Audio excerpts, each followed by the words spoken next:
Hello, salutare! Și am revenit cu un nou vlog pe ziua de astăzi.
Exact în sau pe Gheorghe Doja,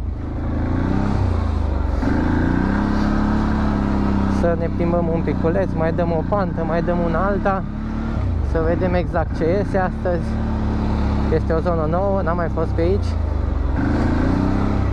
Suntem cu băieții pregătiți să ne distrăm un piculeț, să vedem și dacă reușim să ne distrăm un piculeț,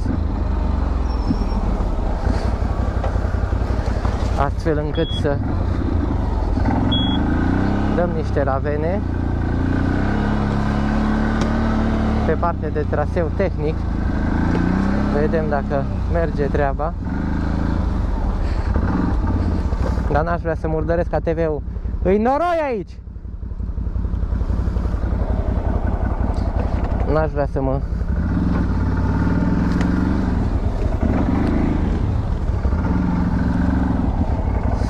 mociorlesc tot.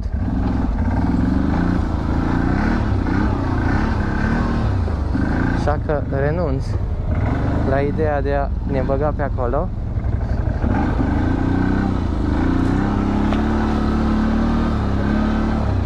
Hai să dăm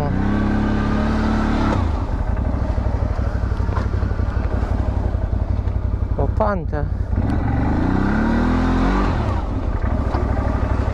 Vedem, o dăm sau nu o dăm?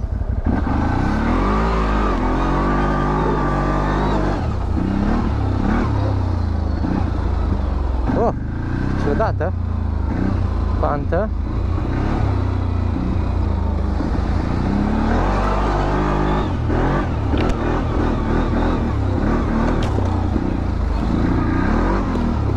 Oh. Am găsit noroi acolo, este o vale. Tot e plină de noroi. Tu? Hă?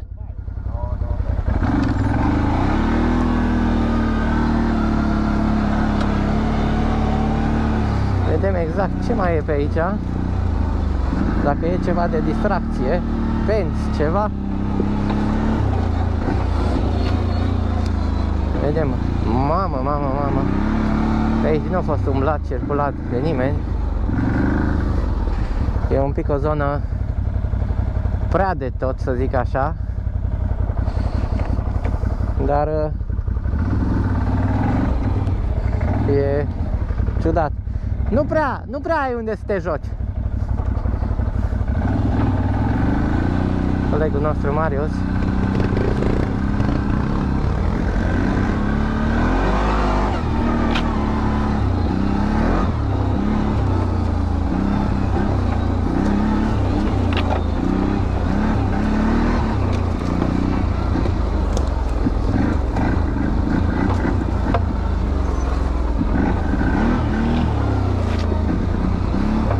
ai ce să dai, e prea din scurt, prea din aici numai ce poți urca în sus și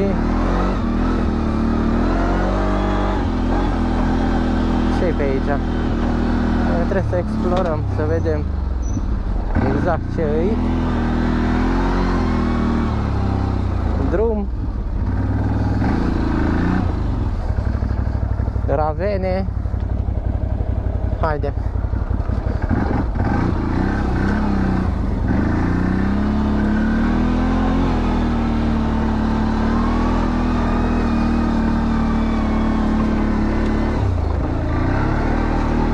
Să încercăm totuși să nu-l răsturnăm. Cam înalt. Ar trebui să ne și întoarcem undeva.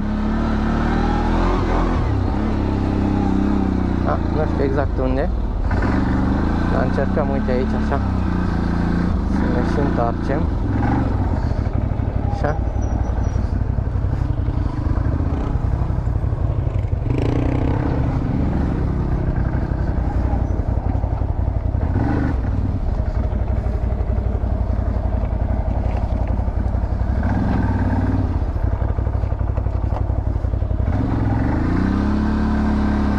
Deja e cald aici. Deja se simte căldura, ori m-am încălzit eu un piculeț și asta se poate. Nu zic nu.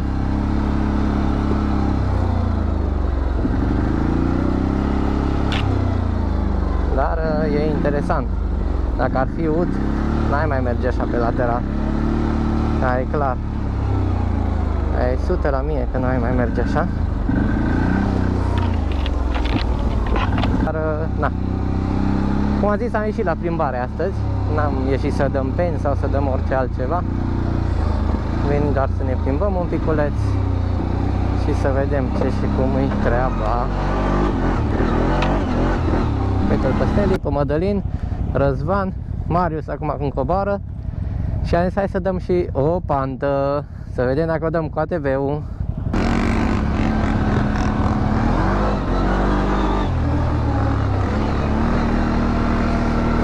Vedem cum se comportă.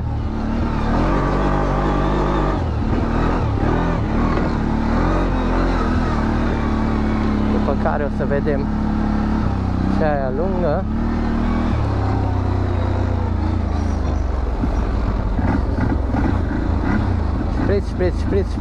Șpriț. Nasol că nu avem așa frână de motor neavând rulment unisens. Avem rulment normal doar. Și asta e foarte nasol pentru asta, că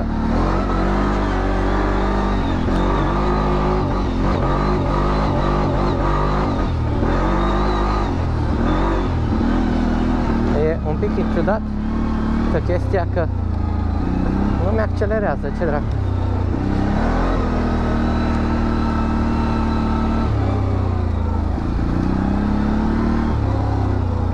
Merge sacadat sau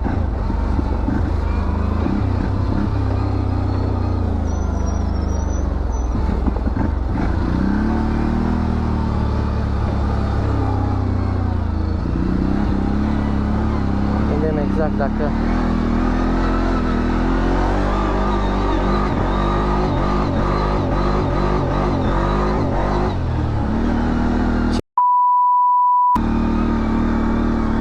e limitat în low. Așa se pare că e limitat în low.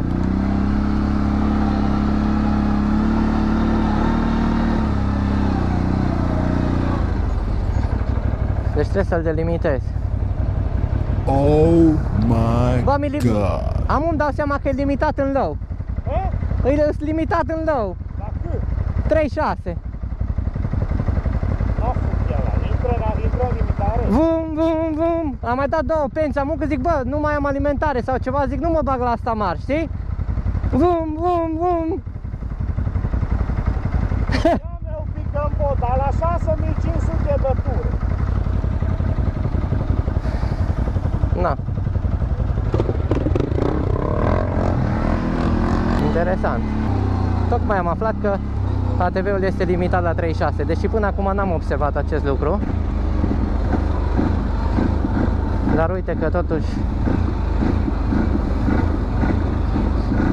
E limitat.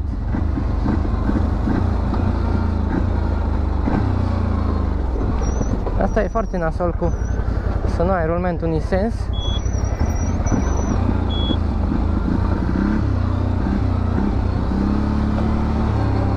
Că nu ține frâna de motor atât de tare. Și dacă ai denivelări, te poate arunca și nasol asta. La CF625 am avut rulment unisens și n-am avut nicio problemă cu limitarea și nici cu frâna de motor. Dar se pare că cu ăsta am o problemă și va trebui să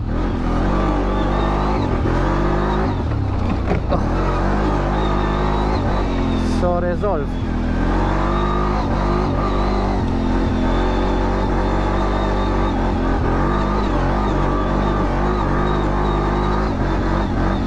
Va trebui să rezolv asta.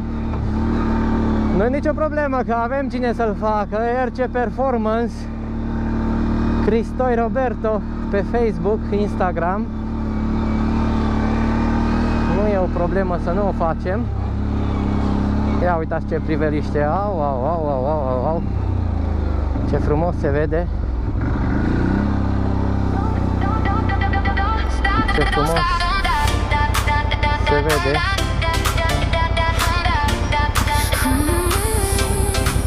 Foarte frumos. Hai.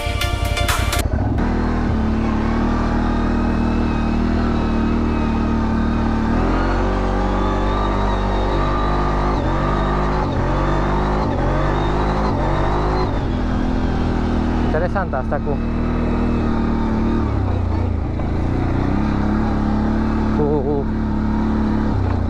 limitarea asta. N-am încercat-o niciodată. Nașpa că e limitat. Nașpa rău de tot. Că-ți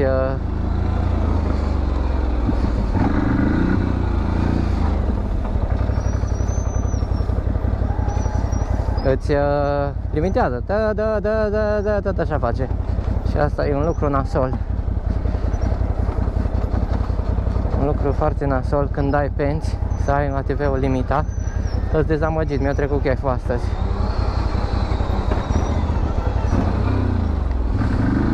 Mi-a trecut cheful.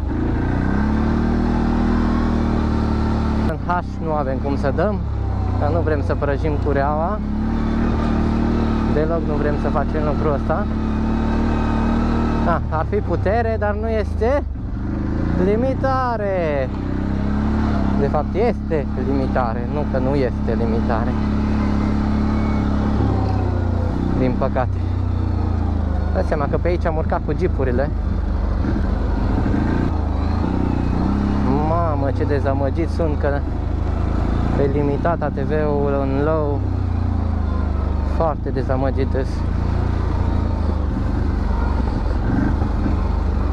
Foarte, foarte dezamăgit. Asta este, uite băieții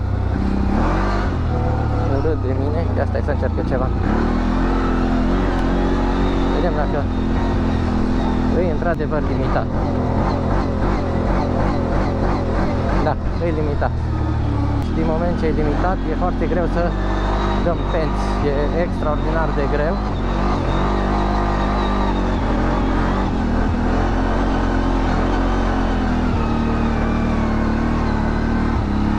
Eu am o problemă cu lateralele astea, dar n-ar trebui să fie o problemă foarte mare, că ATV-ul este lățit.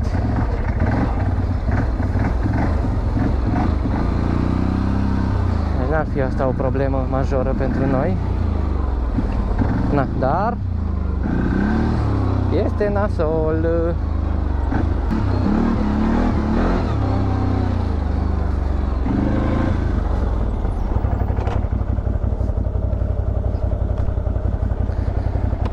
Hai, salut!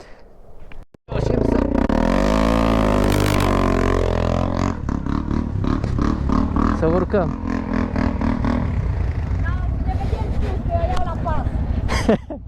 Dar bine, tu poți să mergi pe aici frumos. Ia uite, eu mă duc pe aici pe puștealul ăsta. 4. Mică noroi.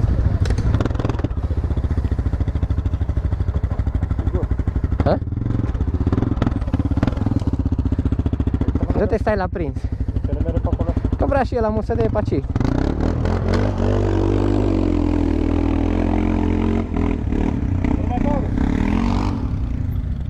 Mă dă?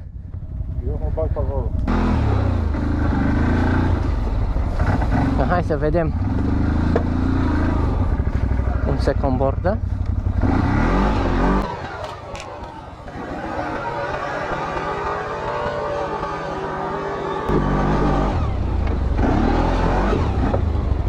Uhu!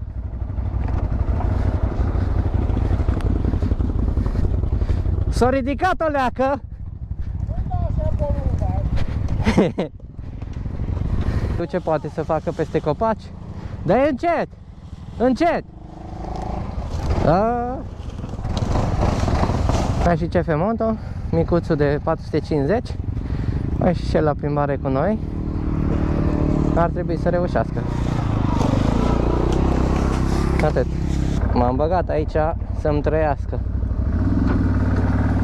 De mă atinge o urzică de asta. Dar vezi atunci.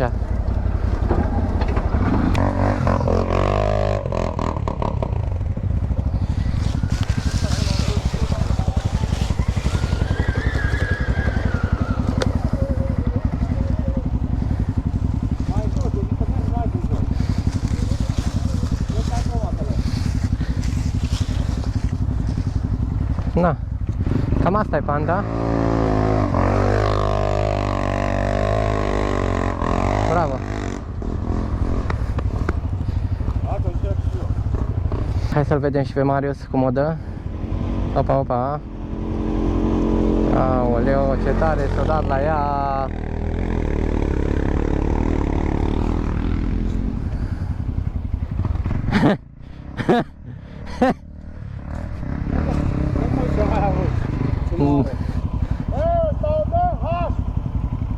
În H? În H odată, pricept.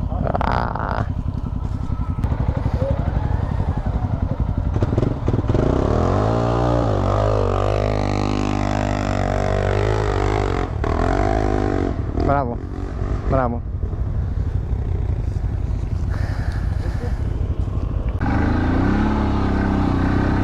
Hai să mai dăm aici niște penți. Vedem dacă e ceva.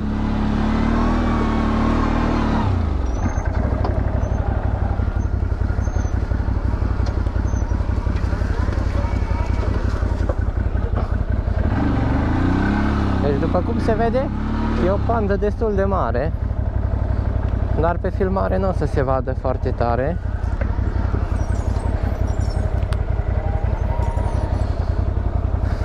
Nu o să se vadă. Hai să vedem!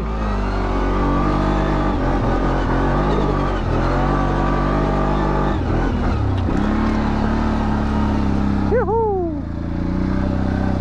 Nasol cu gândul că-s limitat. Foarte nasol. Foarte nasol că e limitat.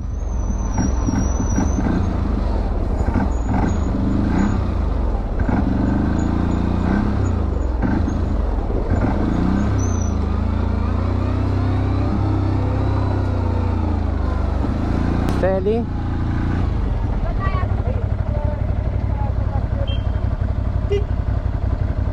Hai, ce frumos coboară. L-a aruncat? L-a aruncat?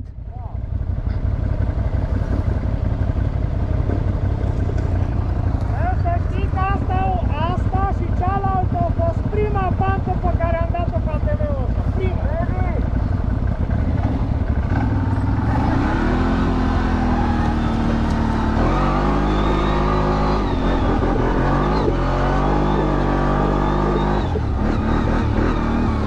Da, te arunc acolo spre capăt un piculeț, dar crezut că mi-am pierdut telefonul.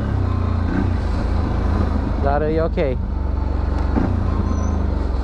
Problema e că mă nervează căcatul ăsta de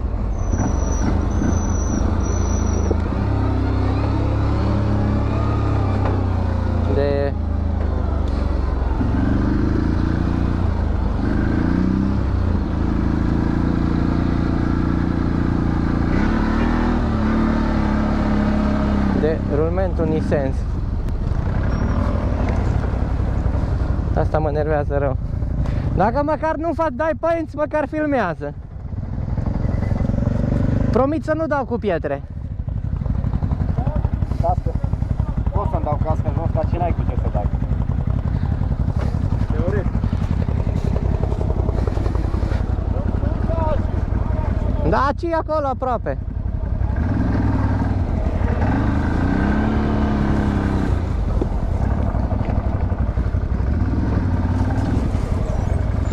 Mulțumim lui Mădălin că ne filmează.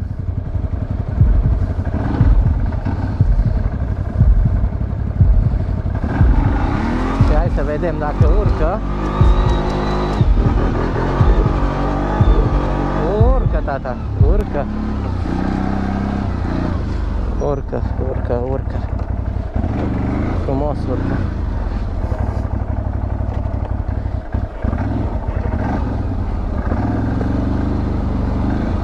Aici la coborâre ce se văd?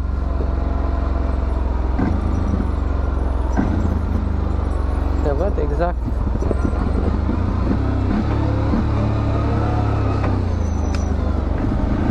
Se văd exact, dar cum s-ar comporta dacă aș pune un rulment unisens? Aștept în comentarii pentru cei care se pricep la lucrul ăsta să vedem cum s-ar comporta.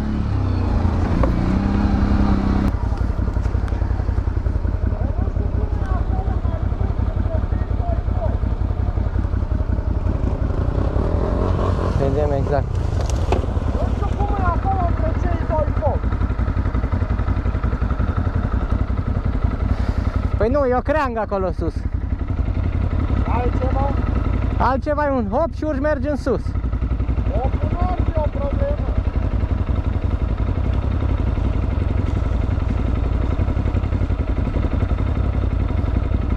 Face un pic de ca... Oameni buni, cum să urcăm cu ATV-ul dacă pe jos nu poate? Bagă 44! Bagă 44, Mădălin. Urcă-te sus! Urcă-te sus!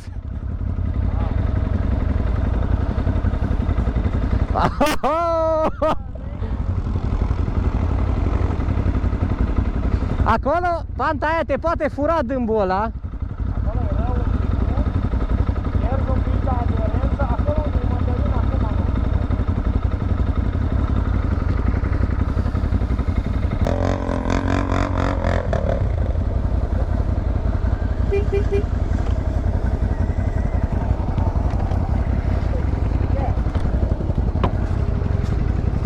Era să dai în buturuga aia.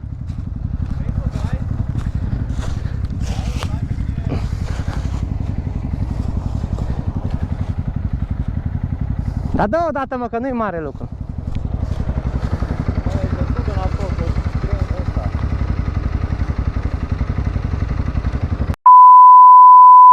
Poate dai una la copac.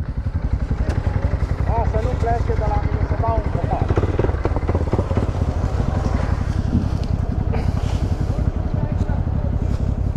Hai că facem traseu tehnic din nou. Marius!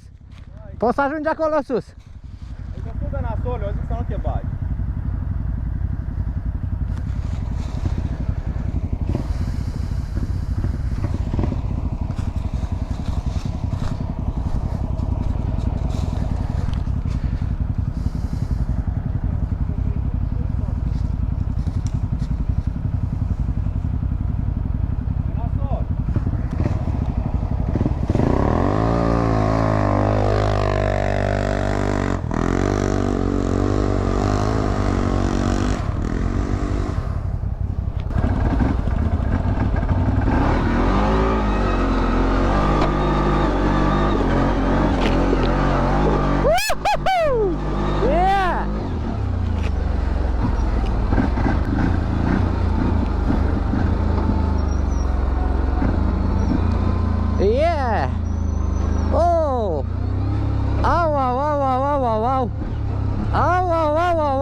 și să mai dăm o dată.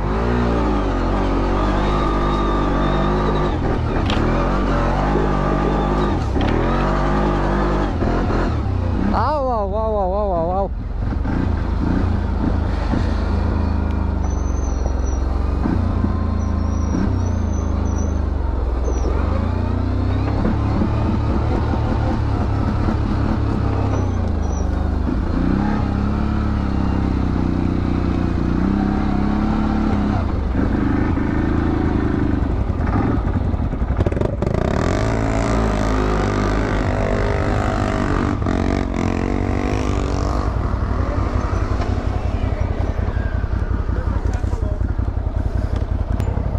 Hai să mai vedem o dată, să mai distrăm un piculeț.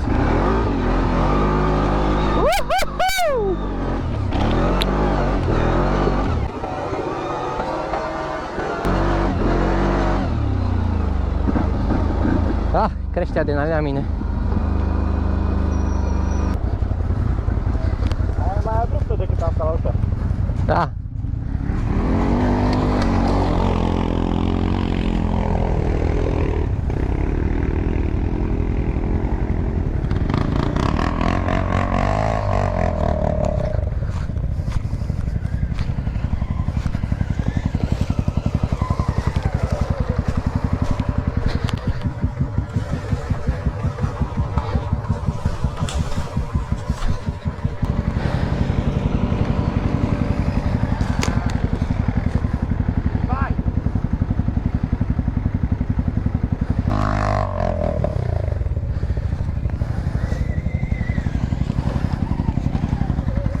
Cum îi?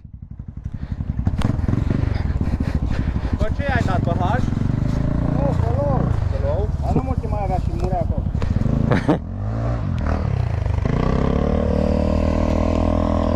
Merea el!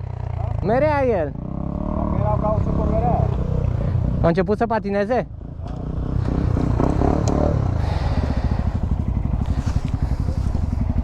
Na, să vedem cum urcă Mădălin. El mere în față, n-are nicio treabă. Să se obișnuiască cum a învățat.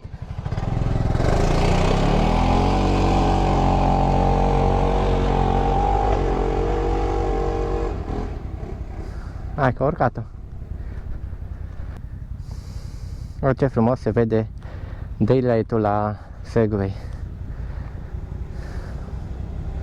Foarte frumos. Bravo. Da.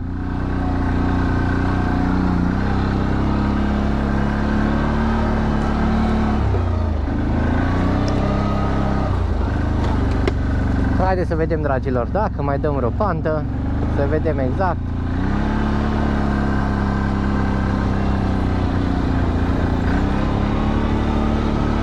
Copace acolo, știți cât de mult îmi plac mie crengile. Foarte mult îmi plac mie crengile. No, dar hai să mai dăm una.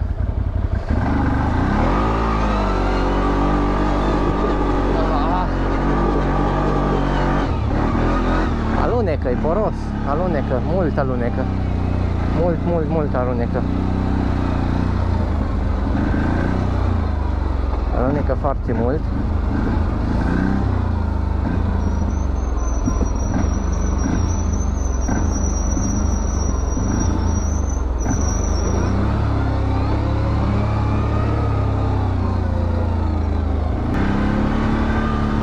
Hai să mai vedem aici ceva.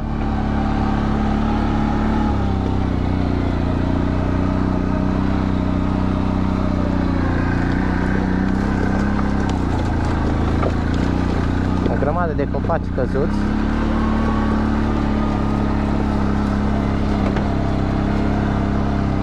O grămadă de copaci căzuți.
E drept sus? Nu pare chiar așa.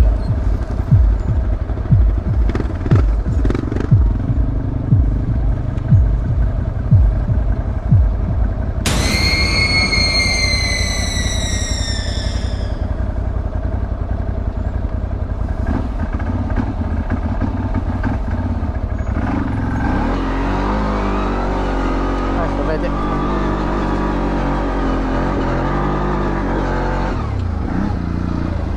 Ah, bine a fost. A fost bine de tot. A fost foarte bine.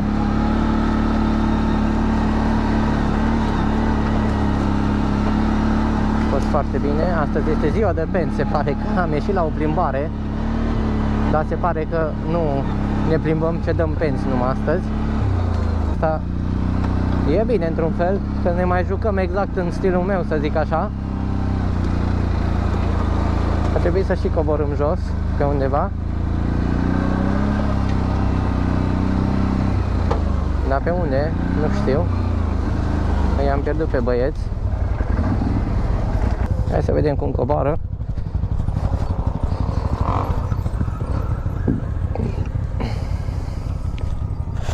Haide, capul meu. Hai că asta e bună.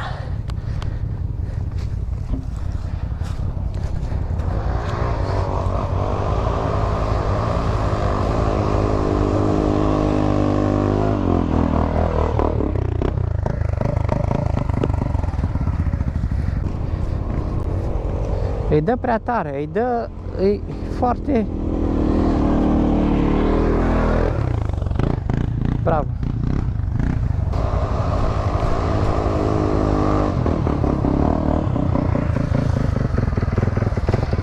Nu-ți moare în el. Că au zis că e frică să-i dea în el, că-i moare. Dar-ți merge în lău, că nu prinzi mai mult de 20-25, nu prinzi și nu-ți intră în limitare. Și dacă intră în limitare, imediat după motorul trage, că și asta mai intră în limitare. Noi am limitat la 6.500 de pure.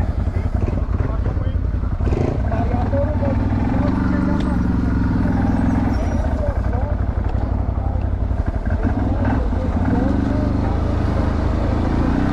Da. Așa e.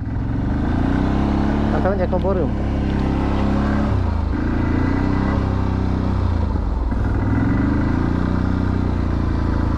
Aici?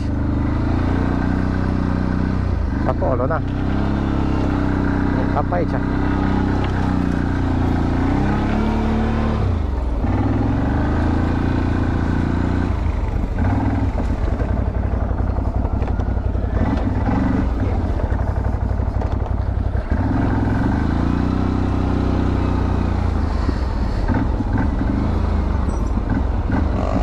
Asta cu fran de motor pe mine mă enervează foarte tare.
Pe oamenii ăștia care lasă mizerii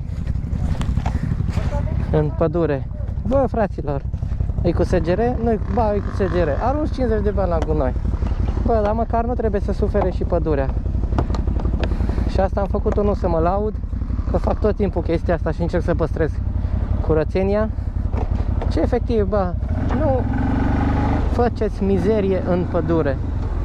Lasă fauna, lasă zona de animale așa cum e. Nu trebuie să fie plină cu folii și cu cartoane și cu astea. Fiecare care trece pe aici, sigur, dacă au avut un flacon de 1,5 litru borsec, au avut un ghiozdan, au avut o geantă sau poate a fost cu mașina, cu bicicleta, cu motorul, sigur cu ceva au transportat până aici flaconul ăla. Bă, fraților, nu le aruncați în pădure, că și așa e vai de capul nostru. Hai să revenim la ale noastre, dăm o tură, mergem, oare ce se întâmplă în față. Stelian a devenit copilot. Mergem frumos, ne mai plimbăm prin pădure și mai vedem ce mai facem pe ziua de astăzi, dar până atunci ne auzim. Hai să le facem cu mânuța, să mergem încetuți, să nu prăfuim oamenii, totuși dacă au venit la un aer curat. Da, cam asta e, despre asta e vorba, despre omenie și respectul unul față de celălalt sau reciproc. Dacă noi nu ne respectăm între noi,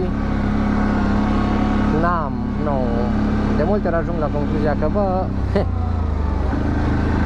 mai bine uneori mă înțeleg cu un cățel, în cazul meu, decât cu oameni. Nu îi înțeleg, efectiv, nu îi înțeleg. Dar na, asta este. E trist, din păcate, dar asta e. Hai, ne auzim. Că am dat de asfalt și nu mai e atâta praf. Într-adevăr, e foarte, foarte mult praf. Vedem și pe Stelian. Hai să tragem și un chip.